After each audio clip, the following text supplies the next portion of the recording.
tarde. Bem-vindos à rúbrica O Livro da Minha Vida. Hoje o meu convidado é o João Tiago Miguel, profissão gestora. Mais uma vez, bem-vindo à nossa rúbrica e estamos curiosos de saber qual é que é o livro que o João Miguel escolheu. Olá, boa tarde, Vítor. Olha, quero agradecer primeiramente pelo convite que me foi endereçado. É um prazer estar aqui nesta rúbrica da Biblioteca Afonso Lopes Vieira. E olha, eu hoje trouxe como sugestão e um livro que me marcou, um livro que até é algo recente, é o livro Sapiens, posso até mostrar aqui. Este livro, se calhar ao contrário do que normalmente nestas rubricas se traz, não é um romance, não é um thriller, não é um livro, se calhar, de leitura que se possa pensar que é um livro de leitura mais fácil, mas é surpreendentemente um livro de história que se lê de uma maneira muito fluida. Porque é que ele me marcou? Este livro marcou-me porque este livro foi escrito pelo professor Yuval Noah Harari, que é professor de História do Mundo na Universidade Hebraica de Jerusalém. E ele marcou-me porque é um livro que dá-nos aquela sensação de irmos numa caminhada pela serra, a deslumbrarmos com a paisagem, e de repente, quando chegamos ao topo da serra, vemos sítios que até já conhecemos, mas percebemos que há ali ligações que até então nunca tínhamos percebido, e que nos dá uma lufada de ar fresco no nosso conhecimento, a nível de como ser humano, de porque é que nós estamos aqui, todas as crenças, todos os sistemas que nos rodeiam. E acho que é uma lufada de ar fresco para a nossa consciência, para o nosso conhecimento. Este livro, aqui o professor Yuval, ele fala do ser humano, nós como ser humano, fala que começa pela pré-história e que nós surgimos há 2,5 milhões de anos no mundo, como um ser completamente insignificante e muito menos adaptado ao habitat face às outras espécies. E o interessante, por exemplo, é nós sendo Homo sapiens e o ser humano sendo Homo sapiens, começa o professor Yuval por explicar como é que o ser humano é a única espécie, só tem uma espécie que é o sapiens, porque já houve o Neandertal da Europa, o Homo erectus, ou seja, como é que nós chegamos até aqui e só temos uma espécie em 7,2 bilhões de pessoas no mundo. É por acaso um facto curioso de toda a diversidade que já houve e de tanta espécie que já houve no mundo. Não se consegue explicar isto.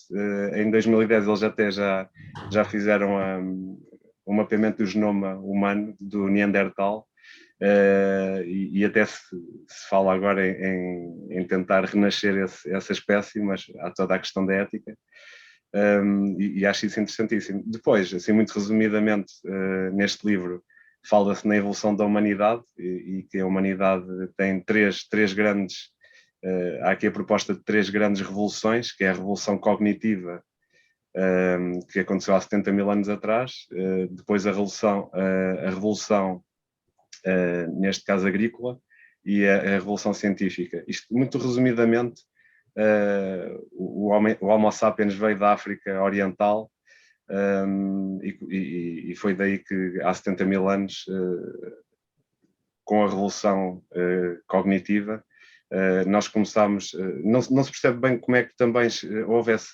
alguma alteração genética no cérebro, mas pensa-se que com essa alteração genética que não se sabe bem o porquê dela, mas sabe-se a consequência que nós começámos a conseguir comunicar melhor nas tribos, conseguimos uma das coisas que só o ser humano consegue e as outras espécies não conseguem, que é conseguimos acreditar em mitos.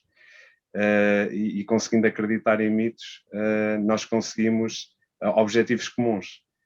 E conseguimos, como humanidade, acreditar numa religião, num Deus, numa pátria. Ou seja, são todas coisas que não existem na natureza, mas são ficcionadas. Isto, pronto, é uma das partes que me tocou, é nós olharmos para as coisas que já nascemos lá e depois, de repente, temos esta tomada de consciência.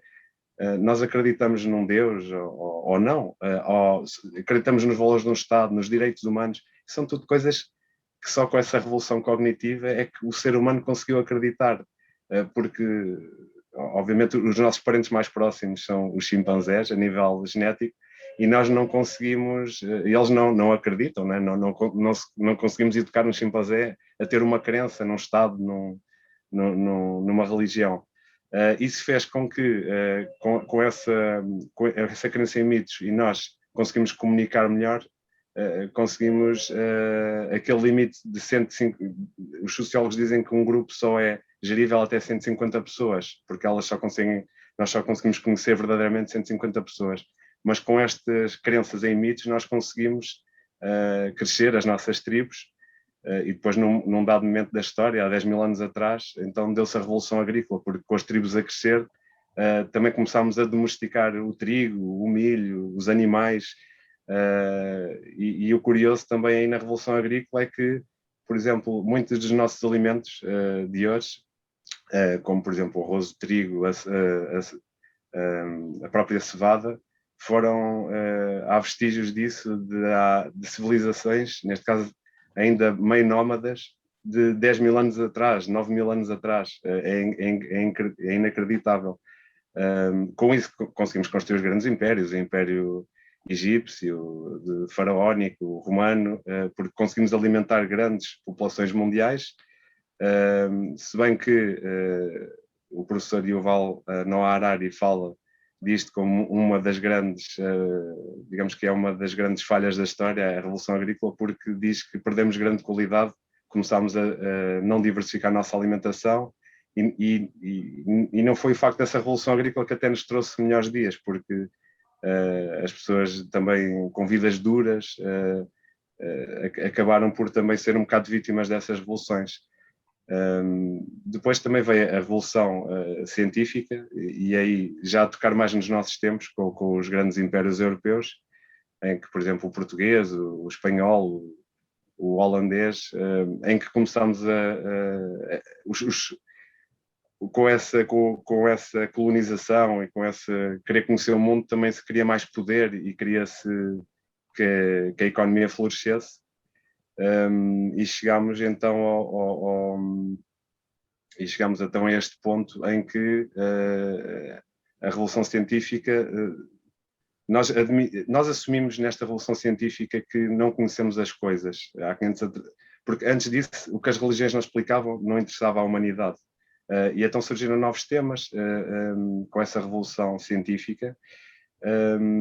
E, por exemplo, uma das grandes questões agora, nos dias de hoje, é que nós queremos a imortalidade, queremos ser seres imortais. Há toda a questão genética, há toda a questão de queremos estender a nossa vida, e então aqui chegamos a grandes questões dos nossos tempos, e dos nossos dias, o que é o ser humano. Será que o Sapiens vai durar muito mais tempo ou não, nós enquanto humanidade?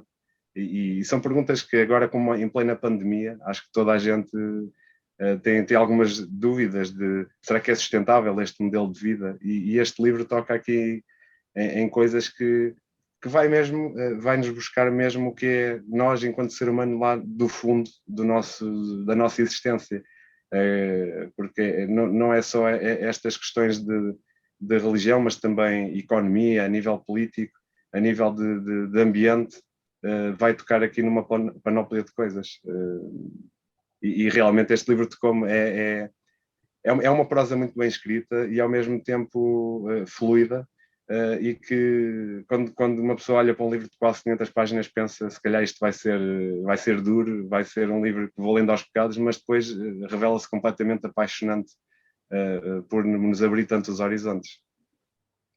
João Miguel, eu acho que quem nos está a ver e ouvir já percebeu o seu interesse, e de certeza que vai haver muita gente que vai ter curiosidade em ler este livro, que é o objetivo desta rúbrica, é despertar nas pessoas a curiosidade e o interesse em lerem.